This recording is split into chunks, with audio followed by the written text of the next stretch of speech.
Hello and welcome. मैं हूं chef Sanjeev Kapoor. आप सबको मेरा प्यार भरा नमस्कार।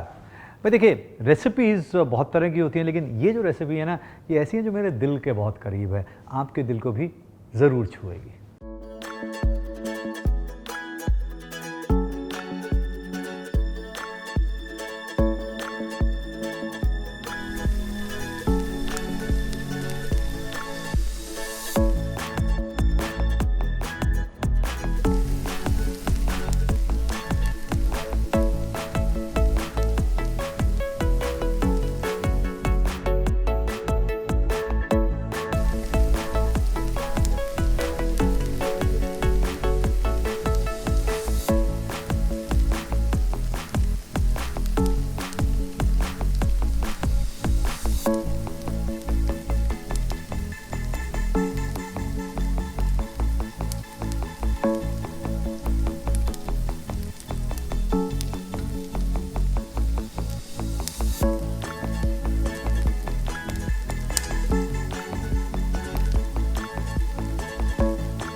हम चाहते हैं कि आपका खाना बढ़िया बने।